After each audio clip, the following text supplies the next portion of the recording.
লেখিকা ইপ্সিতা মিত্রর অনুভবী হিয়া। পুরনো ডায়েরির পাতাটা খুলল অলি আজ আরেকবার। 7 ফেব্রুয়ারি, রোজ ডে। আজকের দিনে একবার হলেও অলি এই গোলাপি মলাটে মোড়া সপ্তকের দেওয়া ডায়েরির পাতাগুলো খুলে বসে। অলির জন্মদিনে গিফট করেছিল ছেলেটা 4 বছর আগে। এখন কি করছে সে? কোথায় আছে কে জানে। কথাগুলো ভাবতে ভাবতেই ওই হালকা দাড়িযুক্ত কালো ফ্রেমের চশমা চোখে মিষ্টি মুখের ছেলেটা চোখের সামনে ভেসে উঠল যেন ওর। আর অলি 4 বছর বাদেও স্পষ্ট দেখতে পেল সপ্তকের মনের চোখ দিয়ে। সত্যি এতগুলো বছরে কি ভুলতে পারলো? ওই পুরনো বন্ধুত্ব, কথা, ইউনিভার্সিটির দিনগুলো, এলোমেলো রং বেরঙের মুহূর্তগুলো, আর সপ্তককে।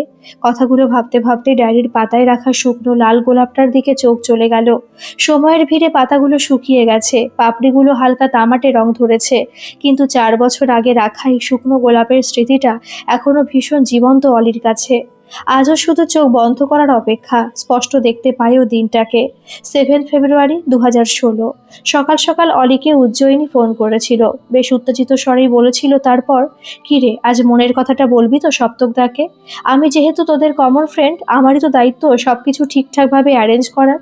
সেই মতন সপ্তকদাকে কাল রাতে মেসেজ করে বলে দিয়েছে ইউনিভার্সিটির উল্টো দিকে যেই ছোট্ট পার্কটা আছে ওখানে বিকেল 4টের মধ্যে পৌঁছে যেতে। তুই আসবি এটা জানাইনি, এটা সপ্তকদার জন্য একটা সারপ্রাইজ।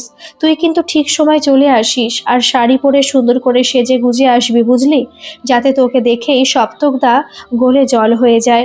কথাগুলো এক নিঃশ্বাসে বলেছিল উজ্জয়িনী। কিন্তু এইসব শুনে অলি বেশ নার্ভাস হয়েই বলেছিল, কিন্তু খুব টেনশন হচ্ছে রে আমার। সেই 2 বছরের ক্রাশ এখনো মনে আছে। এমএসসির ফার্স্ট সেমে যখন সপ্তকদা প্রথম প্র্যাকটিক্যাল করাতে এলো ম্যামের বদলে ক্লাসে, সেদিন দেখেই তো কেমন এলোমেলো হয়ে গেল আমার সবটা। যদিও তার আগে নাম শুনেছিলাম ওর এসপি ম্যামের কাছে, বাকিদের কাছেও। রিসার্চ স্কলার, আমাদের আগের ব্যাচের এমএসসি টপার, অনেক সুনাম করতো সবাই সপ্তকদার। তবে প্রথম দেখে যে ক্রাশ খেয়ে যাব এটা ভাবিনি। তারপর বন্ধুত্ব হলো। দিন যত এগোলো সপ্তকদা রোজ একটু একটু করে অনেকটা জায়গা দখল করে নিল মনে। কিন্তু এত কথা সাজিয়ে গুছিয়ে বলবো কি করে বলতো ছেলেটাকে? সব তো ঘেটে যাবে আমার সামনে দেখা হলে। কথাগুলো বেশ নার্ভাস গলায় বলেছিল অলি, কিন্তু উজ্জয়িনী সাথে সাথেই ওকে মনে ভরসা দিয়ে বলেছিল, আর এত চিন্তা করছিস কেন? আমি তো আছি। আমি সপ্তকদাকে সঙ্গে করে নিয়ে আসবো ল্যাব থেকে। তারপর তুই এলে তবেই যাব, তোদের প্রাইভেসি দিয়ে। তোকে একা প্রথমেই সপ্তকদাকে ফেস করতে হবে না, বুঝলি? আমাকে সামনে দেখে একটু সাহস সঞ্চয় করে নিবি মনে। তারপর আমি কেটে পড়লে এ কথা সে কথা বলতে বলতে একেবারে আই লাভ ইউটাও বলে দিবি ঠাকুরের নাম করে। তারপর দেখবি সব ঠিক হয়ে যাবে, মনটা হালকা হয়ে যাবে। কথাগুলো বেশ সহজভাবে বলেছিল উজ্জয়িনী। এইসব শুনে অলি বেশ ভরসা পেয়েছিল মনে। তারপর ফোন রেখে একটু শান্ত করেছিল নিজেকে। তবে সেদিন অলি ভীষণ মন থেকে সেজেছিল শুধুমাত্র সপ্তকের চোখ দিয়ে নিজেকে দেখবে বলে। চোখে কাজল পড়েছিল, কপালে ছোট্ট টিপ, আসমানি রঙের শাড়ি আর খোলা চুলে অলি এলোমেলো মোড় নিয়ে বেরিয়েছিল বাড়ি থেকে। এখানে ওর মাম্মামির বাড়িতে থাকে। দুর্গাপুর থেকে এমএসসি পড়ার জন্য 2 বছর আগে এসেছিল কলকাতা। তারপর এই নতুন ঠিকানা, নতুন একজন মানুষ এসে ধরা দিয়েছে মনে। কথাগুলো ভাবতে ভাবতেই একটা লাল গোলাপ কিনেছিল। তারপর নিজের মনের সমস্ত জমা কথা, জমাট ভালোবাসা নিয়ে গেছিল ইউনিভার্সিটির উল্টো দিকের পার্কে। তবে সেদিন পার্কে গিয়ে অলির পাটা থমকে গেছিল হঠাৎ। পার্কের ভিতর লেকের কাছে এসে অলি দেখেছিল সপ্তক আর উজ্জয়িনীকে। সপ্তক সেই মুহূর্তে একটা গোলাপ হাতে উজ্জয়িনীর সামনে দাঁড়িয়ে কেমন চোখে চোখ রেখে বলেছিল, আজকে রোজ ডে, এই গোলাপটা তোমার জন্য। আমি অনেকদিন থেকেই ফিল করি তোমার জন্য, তবে কিছু বলতে পারিনি কখনো। যেদিন তোমাকে প্রথম দেখেছিলাম জানি না কেন খুব আলাদা লেগেছিল আমার। তারপর যত দিন গেছে আমি জড়িয়ে পড়েছি এই ফিলিংসগুলোর সাথে, তোমার সাথে। I love you, I really love you. কথাগুলো এক নিঃশ্বাসে বলেছিল সপ্তক। এরপর উজ্জয়িনী খুব শক্ত করে জড়িয়ে ধরেছিল ছেলেটাকে, আর খেয়াল করেছিল ওদের থেকে কিছুটা দূরে অলি দাঁড়িয়ে, আসমানি রঙের শাড়ি, খোলা চুল, আর হাতে একটা লাল গোলাপ নিয়ে কেমন থমকে দাঁড়িয়ে মেয়েটা। চোখ দুটো স্তব্ধ আর ভিজে, ওর এক পাও এগিয়ে আসার অবস্থা নেই। তবে এরপর অলি আর থাকেনি স্থিরভাবে। তাড়াতাড়ি পা চালিয়ে পিছন ফিরে এগিয়ে গেছিল পার্কের গেটের সামনে। যদিও চোখ দুটো ঝাপসা হয়ে আসছিল ওর জলে, তাও সেই আবছা চোখে এগিয়ে গিয়েছিল জোর পায়ে। আসলে কেমন যেন পালাতে চাইছিল এই দৃশ্যটা থেকে অনেক দূরে, উজ্জয়িনী আর সপ্তকের থেকে অনেক দূরে। তবে সেদিন বাড়ি ফিরে কাজ ভাঙার যন্ত্রণা শুরু হয়েছিল অলির মনে, কেমন যেন ছন্নছাড়া লাগছিল নিজেকে আজ। ভীষণ বোকা বলে মনে হচ্ছিল কেমন। এই ২ বছরে সপ্তক যে উজ্জয়িনীকে পছন্দ করে এই কথাটা বুঝলই না ও। কিছু না জেনে না বুঝে ভালোবেসে ফেললো এইভাবে একতরফা। কথাগুলো ভাবতে ভাবতেই উজ্জয়িনীর নাম্বার ভেসে উঠেছিল হঠাৎ সেদিন ফোনে। অলি একটু সময় নিয়ে তারপর কিছুটা এলোমেলো মনেই ধরেছিল ফোনটা। তখন উজ্জয়িনী কেমন অস্থির গলায় বলেছিল ওকে, আই অ্যাম সরি রে উজ্জয়িনী, আমি ভাবিনি আজ পার্কে এরকম একটা ঘটনা ঘটবে। আমি তো এই ২ বছরে ভেবেছিলাম সপ্তকদা আমাকে জাস্ট অ্যাজ এ ফ্রেন্ড দেখে, কিন্তু ও যে আমার জন্য ফিল করে এটা বুঝিনি। আর একটা সত্যি কথা তোকে আমি কনফেস করছি আজ, আমিও অনেকদিন ধরেই সপ্তকদাকে লাইক করি, কিন্তু তুই ওকে এতটা পছন্দ করিস বলে আমি আর কিছু বলিনি। তবে আজ যখন সপ্তকদা ওইভাবে আমাকে প্রপোজ করলো আমি আর নিজেকে আটকে রাখতে পারলাম না রে। আমিও ভালোবেসে ফেললাম ছেলেটাকে নিজের সমস্ত আড়াল ভেঙে। কথাগুলো এক নিঃশ্বাসে বলেছিল উজ্জয়িনী। এই সব শুনে অলি কি বলবে বুঝতে পারছিল না ঠিক। নিজের একতরফা ফিলিংসগুলোর জন্য কেমন লজ্জা লাগছিল। তার মধ্যে কিছুটা নিজেকে সামলে বলেছিল, তুই চিন্তা করিস না, আমি আর সপ্তকদার সাথে কোনো যোগাযোগ রাখবো না, ভালো থাকিস তোরা। কথাগুলো কেমন নিস্তেজ স্বরে বলেছিল অলি, তারপর ফোনটা রেখে দিয়েছিল নিজে থেকে। এরপর আর এক মুহূর্ত অপেক্ষা না করে ফেসবুক, হোয়াটসঅ্যাপ, ফোন বুক সব কিছু থেকে সপ্তককে ব্লক করে দিয়েছিল। সমস্ত যোগাযোগ শেষ করে দিয়েছিল নিজে থেকে। শুধুমাত্র সকালের কেনা গোলাপটা যা ফেলতে পারেনি কিছুতেই, খুব মন থেকে নিয়েছিল তো ওটা সপ্তকের জন্য, তাই যত্ন করে রেখে দিয়েছিল ফুলটা ওই গোলাপি ডায়েরির পাতায়। এরপর দুর্গাপুর ফিরে এসেছিল অলি। এমনিও এমএসসির ফাইনাল সেমিস্টার শেষ হয়ে রেজাল্ট বেরিয়েই গিয়েছিল।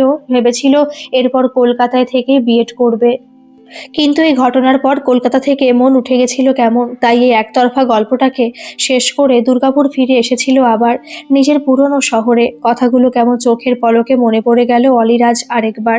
৩ বছর আগের 7 ফেব্রুয়ারিটা চোখের সামনে ভেসে উঠল কেমন। অলি এই মুহূর্তে তাড়াতাড়ি ডায়েরির পাতাটা বন্ধ করে দিল নিজে থেকে, আর ভাবনাগুলোকে থামিয়ে দিল নিজের মনে জোর করে। তবে আজ একটা ঝামেলার দিন ওর জীবনে। ছেলের বাড়ির লোক দেখতে আসবে ওকে, সেই জন্য সেজে গুজে জোর করে রেডি হতে হবে অলিকে। আসলে এই পুরো ঝামেলাটা মায়ের জন্যই এসেছে। মা অলিকে কিছু না জানিয়ে ম্যাট্রিমোনিয়াল সাইটে প্রোফাইল খুলে দিয়েছে ওর নামে। তারপরে ছেলেটার সাথে যোগাযোগ, আর অলিকে না জিজ্ঞেস করেই একেবারে বাড়িতে পর্যন্ত ডেকে ফেলেছে মা। কথাগুলো যেদিন প্রথম শুনেছিল ভীষণ রাগ হয়েছিল অলির। তবে মা ওর সামনে করুণ স্বরেই বলেছিল, আমার আর তোর বাবার ছেলেটার সাথে ওর ফ্যামিলির সাথে কথা বলে ভালোই মনে হয়েছে। কলকাতার ছেলে, প্রফেসর, তুই একবার ছবিটা দেখ, নামটা শোন অন্তত। কথাগুলো এক নিঃশ্বাসে বলেছিল মা, কিন্তু অলি এইসব শুনে মাঝপথে থামিয়ে দিয়েই বলেছিল, কোনো দরকার নেই আমার নাম ঠিকানা জানার। তোমরা যখন আমাকে না জিজ্ঞেস করে ছেলেটাকে একেবারে বাড়ি পর্যন্ত ডেকে ফেলেছো তখন আর কিছু শোনার নেই আমার। আর আমি তো আগেও বলেছি কলকাতায় আমি আর যাব না, আর এই বিয়েটাও আমি নাই বলবো, সেই ছেলে আকাশ থেকে নেমে আসা দেবদূতই হোক না কেন। কথাগুলো বেশ রেগেই বলেছিল অলি। তারপর ড্রয়িং রুম থেকে নিজের ঘরে চলে এসেছিল। ঘটনাটা আজ শাড়ি পরে সাজতে সাজতে মনে পড়লো হঠাৎ। মা আজও একটা আসমানি রঙের শাড়ি বার করেছে আলমারি থেকে। রংটা দেখেই সে পুরনো মুখটা কেমন না চাইতেও ভেসে উঠলো অলির চোখের সামনে। যাই হোক, এরপর বেশ বিরূপ মনেই রেডি হয়ে অলি মিষ্টির প্লেট হাতে ড্রয়িং রুমে এলো না বলতে, তবে ড্রয়িং রুমে এসে ছেলেটার দিকে তাকাতেই কেমন স্থির হয়ে গেল যেন। ৩ বছর আগের সেই পুরনো মুখটা এখন ওর সামনে, ওরই বাড়িতে বসে। সপ্তক এখানে কি করছে? তার মানে সপ্তকের সম্বন্ধ এসেছিল নাকি ওর জন্য? কথাগুলো ভেবে কেমন বাকরুদ্ধ হয়ে বসেছিল সেদিন ছেলেটার সামনে। তবে সপ্তক ভীষণ স্থির চোখে তাকিয়েছিল ওর দিকে। সঙ্গে ওর মা বাবাও এসেছিল। তারপর কিছুক্ষণের মধ্যে আলাপ পর্ব শেষ হয়ে টুকটাক কথাবার্তা হওয়ার পর সপ্তক নিজেই বলেছিল ও একটু আলাদা কথা বলতে চায় অলির সাথে। সেদিন ছাদে গিয়ে অলি কিভাবে কথা শুরু করবে কিছুই ঠিক বুঝতে পারছিল না। মনে শুধু অনেক প্রশ্ন এসে ভিড় করছিল। সপ্তক ওর বাড়িতে সম্বন্ধ কেন পাঠালো? উজ্জয়িনীর সাথে কি তাহলে রিলেশনটা টেকেনি? আর এতদিন বাদেও সপ্তক ওকে মনে রেখেছে? কথাগুলো ভাবতে ভাবতেই সপ্তক হঠাৎ বলে উঠল নিস্তব্ধতা কাটিয়ে, মনে আছে আজকের ডেটটা? 7 ফেব্রুয়ারি। ৩ বছর আগে আজকের দিনে আমি রাত 10টা অবধি অপেক্ষা করেছিলাম তোমার জন্য ইউনিভার্সিটির সামনের পার্কটায়। কেন আসোনি তুমি অলি? কেন তারপর আমার সাথে আর কোনো যোগাযোগ রাখলে না? একবার একটা শব্দও বললে না? কলকাতা ছেড়ে আসার আগে একবারও দেখা করলে না? আজ দুর্গাপুর আমি এই প্রশ্নগুলোরই উত্তর জানার জন্য এসেছি। 3 বছর ধরে শুধু খুঁজেছি তোমায়, আর একবার দেখব বলে। কথাগুলো কিরকম থমকে থাকা গলায় বলল সপ্তক, কিন্তু এইসব শুনে অলি কিছুই যেন মেলাতে পারলো না এই মুহূর্তে। এইসব কি বলছে সপ্তক? ও সেদিন রাত অবধি অলির জন্য অপেক্ষা করেছিল পার্কে, কিন্তু ও তো উজ্জয়িনীকে প্রপোজ করতে গেছিল সেদিন, তাহলে ওর জন্য অপেক্ষা করবে কেন? কথাগুলো ভেবেই অলি বলেছিল, এইসব কি বলছো তুমি? আর উজ্জয়িনীর কি হলো? ওর সাথে রিলেশনটা ঠিক আছে তো তোমার? এই প্রশ্নে সপ্তক অবাক চোখে বলেছিল, উজ্জয়িনী? উজ্জয়িনী এর মধ্যে কোথা থেকে এলো? আর ওর সাথে আমার কিসের রিলেশন? কথাটা শুনে অলি এবার সঙ্গে সঙ্গেই বলেছিল, আমি গেছিলাম সেদিন পার্কে তোমার সাথে দেখা করতে। অনেক কিছু বলার ছিল আমারও, কিন্তু আমি নিজের চোখে দেখেছি তুমি উজ্জয়িনীকে প্রপোজ করছো। উজ্জয়িনী তারপর জড়িয়ে ধরলো তোমাকে। এইসব দেখে আমি আর থাকিনি, ওখানে চলে এসেছিলাম। কথাগুলো শুনে শব্দ কেমন আকাশ থেকে পড়লো যেন। ও মাথায় হাত দিয়ে বসে পড়লো সেই মুহূর্তে ছাদে রাখা বেঞ্চটায়। তারপর নিজের মনেই বলে উঠল, তুমি গেছিলে সেদিন? আমি তো উজ্জয়িনীর আইডিয়াতে সবটা রিহার্সাল করছিলাম সেই সময়। আসলে আমি খুব নার্ভাস ছিলাম। আমি তো নিজের মুখে তোমাকে পার্কে আসার কথাও বলতে পারিনি। উজ্জয়িনী যেহেতু কমন ফ্রেন্ড, ওকে দিয়েই ডাকিয়েছিলাম। তারপর তুমি আসার আগে উজ্জয়িনী বলল তোমাকে যেইভাবে প্রপোজ করব সেটা একবার ওর সাথে প্র্যাকটিস করে নিতে, তাহলে নার্ভাসনেসটা কেটে যাবে। সেই জন্যই তো আমি ওই সব বলছিলাম ওকে। তারপর ও আমাকে জড়িয়ে ধরেছিল আচমকা। আমাকে বলল ও নাকি তোমার রিয়াকশনটা আমাকে অভিনয় করে দেখাচ্ছে, কিন্তু তুমি এইসব দেখে এতটা ভুল ভাবলে? একবারও ডাকলে না আমাদের, ইনফ্যাক্ট সব কন্ট্যাক্ট শেষ করে চলে গেলে। কথাটা শুনে এবার অলিও কেমন স্থির হয়ে বসে পড়ল বেঞ্চটায়। ও এবার নিজের মনেই বলে উঠল, তার মানে উজ্জয়িনী সেদিন ফোনে আমাকে সব মিথ্যে বলেছিল। ও সেদিন সন্ধেবেলা আমাকে ফোন করে বলেছিল তুমি ওকে লাইক করো, ভালোবাসো, তুমি ওকে প্রপোজ করার জন্য এসেছিলে সেদিন।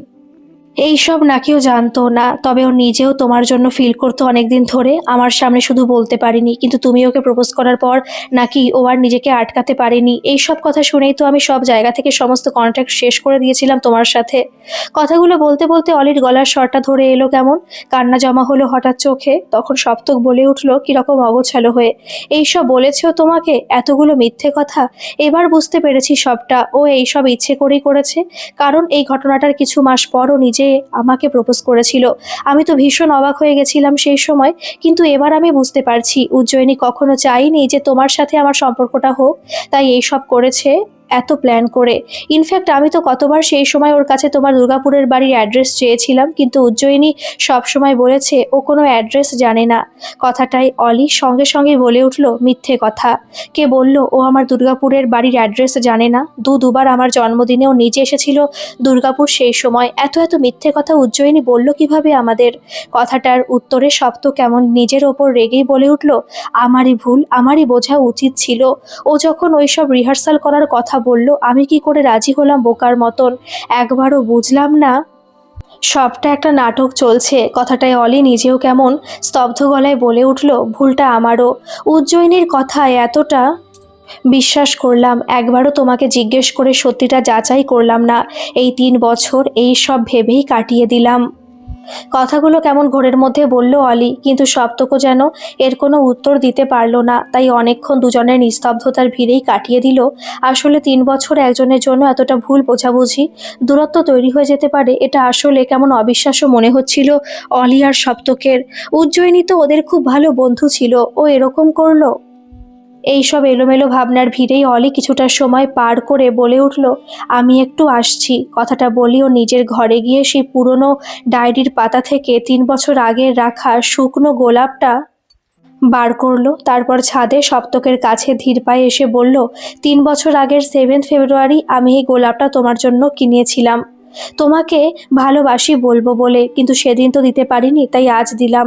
আমার এই সম্বন্ধে কোনো আপত্তি নেই, আমি তোমার সাথে আমার সারা জীবনটা কাটাতে চাই। কথাগুলো কেমন অপলক দৃষ্টিতে সপ্তকের দিকে তাকিয়ে বলল অলি। সপ্তক এই মুহূর্তে কিরকম এলোমেলো হয়ে গেল যেন। চোখের কোণে জল জমলেও মুখে একটা মিষ্টি হাসি চলে এলো ওর। আসলে ভাবতে পারছে না যে 3 বছর বাদে এইভাবে আজকের দিনে গল্পটা আবার নতুন করে শুরু হবে। তাই গোলাপটা নিয়ে সে গধূলি বিকেলে খুব শক্ত করে আঁকড়ে ধরলো অলিকে সারা জীবনের জন্য। এই গল্পটি আপনাদের কেমন লাগলো অবশ্যই কিন্তু কমেন্ট করে জানাবেন, আর ভালো লাগলে একটা সাবস্ক্রাইব করে আমার পাশে থাকবেন। ধন্যবাদ।